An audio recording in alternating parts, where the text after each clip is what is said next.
السلام عليكم، ازيكم يا احلى متابعين في الدنيا كلها. النهارده ان شاء الله مع موضوع مهم جدا، عن يوتيوبر هندي اتحدى ربنا سبحانه وتعالى وجاله الرد في وقتها. قبل ما نبدا حضروا الفشار وهاتوا المشروب اللي بتحبوه، وما تنسونيش بقى سبسكرايب القناه او اشتراك في القناه وتفعيل الجرس ولايك للفيديو. ويلا نبدا.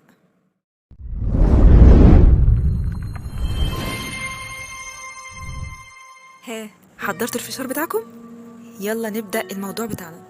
موضوعنا النهاردة عن يوتيوبر هندي. اليوتيوبر الهندي ده بجد مستفز لأبعد الحدود، بس هو حر.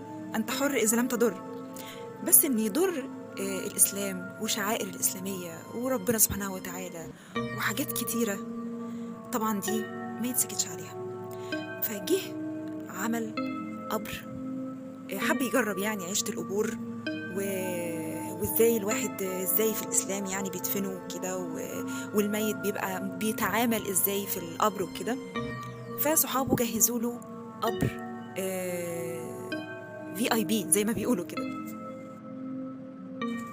فطبعا كان متجهز من كل حاجة، موصلين له كهرباء، عاملين له مكان للتنفس، عاملين له مكان تاني عشان لو احتاج مية، احتاج اكل، احتاج اي حاجة يبعتوا له عن طريق المكان ده.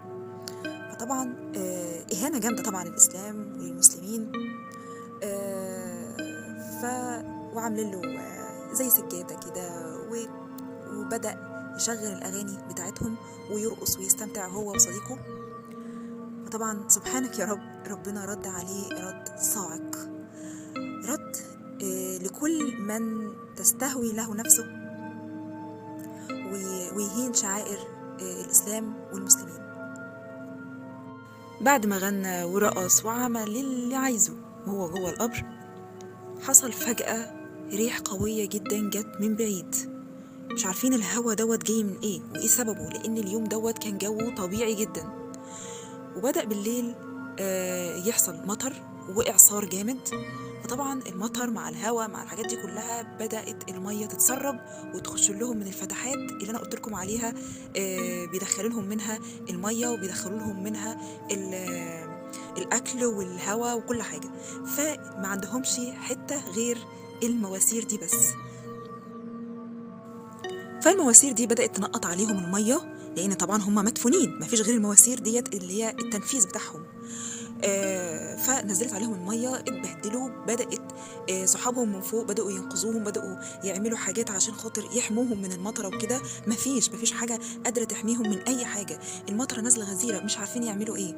بدأوا يحفروا، مفيش قدامهم غير كده. بدأوا يحفروا ويشيلوا الباب الصاج من عليهم، الباب الحديد من عليهم عشان يطلعوهم. بس بعد ما المية غطتهم تماما وبدأوا يغرقوا، فأنقذوهم وودوهم المستشفى. بس ندموا ندم شديد وكانوا بيقولوا لزمايلهم اوعوا تكرروا التحدي ده تاني. وبس كده. يا ريت بقى كان يتعظ بقى ويبطل التحديات بتاعته ديت، لان مفيش حد بيتحدى ربنا سبحانه وتعالى.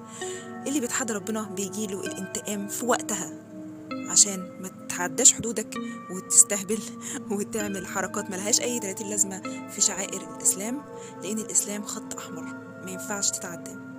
وبس كده. اتمنى يكون موضوعنا النهارده عجبكم. في رعايه الله.